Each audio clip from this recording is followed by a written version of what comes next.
कल्पना कीजिए एक ऐसी दुनिया की जहां किसी लड़की को सिर्फ इसलिए कम नहीं समझा जाता क्योंकि वो लड़की है, जहां उसे पढ़ने, काम करने, फैसले लेने और अपनी ज़िंदगी जीने की बराबर आज़ादी हो। लेकिन फिर सवाल उठता है, अगर आज भी दुनिया में महिलाओं के अधिकारों की लड़ाई चल रही है, तो फिर फेमिनिज्म का असली मतलब क्या है? क्या ये सिर्फ पुरुषों के खिलाफ आंदोलन है या फिर ये बराबरी की एक अधूरी लड़ाई है? और क्या आज का सोशल मीडिया वाला फेमिनिज्म वाकई महिलाओं को मजबूत बना रहा है या उन्हें असली मुद्दों से दूर ले जा रहा है? आज हम इसी सवाल को समझने की कोशिश करेंगे कि आखिर ट्रू फेमिनिज्म है क्या। फेमिनिज्म कोई नई चीज़ नहीं है। असल में इसकी शुरुआत 19वीं सदी में हुई थी। उस समय दुनिया के कई देशों में महिलाओं को वोट देने का अधिकार तक नहीं था, उन्हें संपत्ति रखने का अधिकार नहीं था और कई जगहों पर तो लड़कियों की पढ़ाई भी जरूरी नहीं मानी जाती थी। यहीं से शुरू हुआ पहला बड़ा आंदोलन, वुमेन्स राइट्स मूवमेंट, जिसका सबसे बड़ा लक्ष्य था बेसिक इक्वालिटी। उसी दौर में क्लारा ज़ेटकिन जैसे नेताओं ने महिलाओं के अधिकारों की आवाज़ उठाई और इसी संघर्ष से जन्म हुआ इंटरनेशनल वुमेन्स डे का। लेकिन उस समय फेमिनिज्म का मतलब बहुत साफ था, इक्वालिटी, न कम न ज़्यादा, बस बराबरी। फेमिनिज्म का इतिहास कई चरणों में विकसित हुआ। सबसे पहले बात करते हैं फर्स्ट वेव ऑफ फेमिनिज्म की। इस दौर की सबसे बड़ी मांग थी वोटिंग राइट्स। ब्रिटेन, अमेरिका और यूरोप के कई देशों में महिलाओं ने सड़कों पर उतरकर आंदोलन किया। 1918 में ब्रिटेन में और 1920 में अमेरिका में महिलाओं को वोट देने का अधिकार मिला। ये फेमिनिज्म की पहली बड़ी जीत थी। फिर आता है सेकेंड वेव ऑफ फेमिनिज्म। अब मुद्दे बदल गए। महिलाओं ने कहा सिर्फ वोट देना ही बराबरी नहीं है, उन्हें चाहिए था equal pay, work place rights, reproductive rights. इस दौर में कई देशों में महिला शिक्षा और नौकरी के अवसर तेजी से बढ़े। फिर आता है थर्ड वेव ऑफ फेमिनिज्म। अब चर्चा सिर्फ अधिकारों की नहीं रही बल्कि पहचान की भी होने लगी। इस दौर में gender identity, representation, media portrayal जैसे मुद्दे सामने आए। और फिर आया फोर्थ वेव ऑफ फेमिनिज्म। ये दौर सोशल मीडिया का है। ट्विटर, इंस्टाग्राम और यूट्यूब जैसे प्लेटफॉर्म पर महिलाओं की आवाज़ पहले से ज़्यादा तेज हो गई। मी टू मूवमेंट इसका बड़ा उदाहरण है, जहां दुनिया भर की महिलाओं ने अपने साथ हुए शोषण के खिलाफ आवाज़ उठाई। ये एक ऐतिहासिक पल था, लेकिन यहीं से एक नया सवाल भी उठने लगा, क्या सोशल मीडिया का फेमिनिज्म कभी कभी अतिरेक भी बन जाता है? आज फेमिनिज्म दो अलग अलग दिशाओं में जाता दिखाई देता है। एक तरफ वो लोग हैं जो मानते हैं कि फेमिनिज्म का असली मतलब है equal opportunities plus equal responsibilities, लेकिन दूसरी तरफ कुछ लोग मानते हैं कि आधुनिक फेमिनिज्म कभी कभी जेंडर कन्फ्लिक्ट को बढ़ावा देता है। उदाहरण के लिए कुछ आलोचक कहते हैं कि सोशल मीडिया पर कई बार फेमिनिज्म का मतलब सिर्फ मेन वर्सेस वुमेन डिबेट बन जाता है, जबकि असल मुद्दे जैसे education, safety, health care, economic independence, इन पर चर्चा कम हो जाती है। लेकिन दूसरी तरफ कई महिला अधिकार कार्यकर्ता कहते हैं कि आज भी दुनिया के कई हिस्सों में महिलाएं बुनियादी अधिकारों के लिए संघर्ष कर रही हैं, यानी सच्चाई शायद इन दोनों के बीच कहीं है।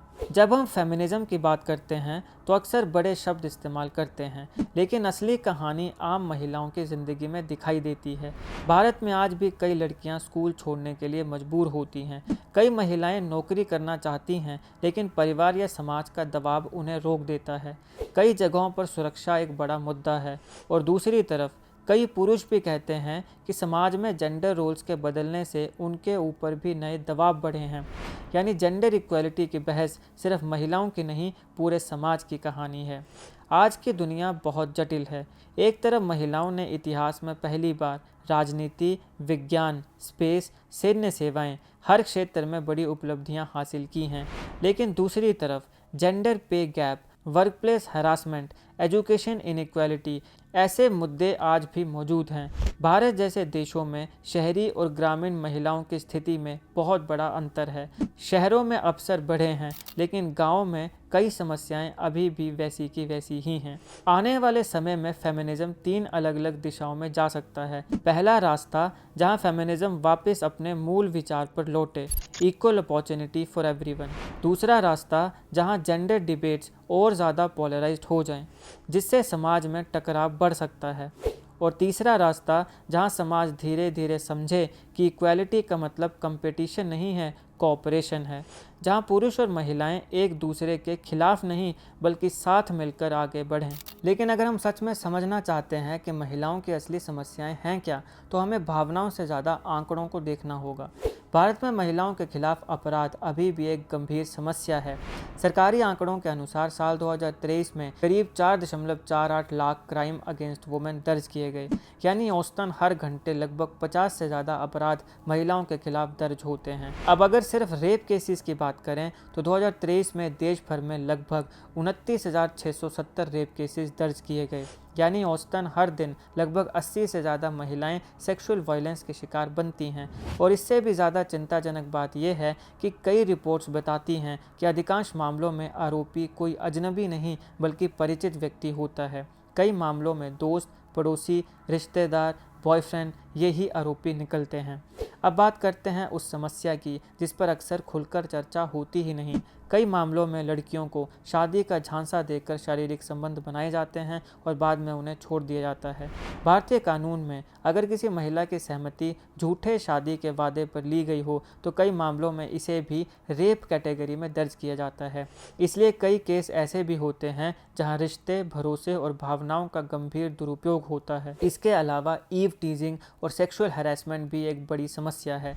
सिर्फ 2023 में ही महिलाओं की मोडेस्टी आउटरेज यानी छेड़छाड़ के लगभग 83,891 मामले दर्ज किए गए, लेकिन विशेषज्ञ कहते हैं कि असली संख्या इससे भी ज़्यादा हो सकती है, क्योंकि बहुत सी महिलाएं शर्म, डर या सामाजिक दबाव के कारण शिकायत दर्ज ही नहीं कराती।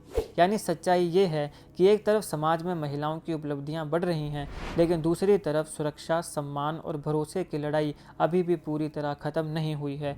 और शायद इसी वजह से फेमिनिज्म की असली चर्चा सिर्फ सोशल मीडिया डिबेट्स में नहीं बल्कि इन वास्तविक समस्याओं पर होनी चाहिए। तो शायद फेमिनिज्म का असली मतलब कभी भी किसी एक जेंडर की जीत नहीं था, बल्कि ये था एक ऐसी दुनिया बनाना जहाँ किसी इंसान की कीमत उसके जेंडर से तय ना हो, जहाँ एक लड़की अपने सपनों का पीछा कर सके और एक लड़का भी समाज के तय किए गए कठोर रोल से आज़ाद हो सके। क्योंकि बराबरी की लड़ाई किसी एक की नहीं होती, वो पूरे समाज की लड़ाई होती है। और शायद ट्रू फेमिनिज्म वही है जो इंसान को इंसान की तरह देखने की सीख दे।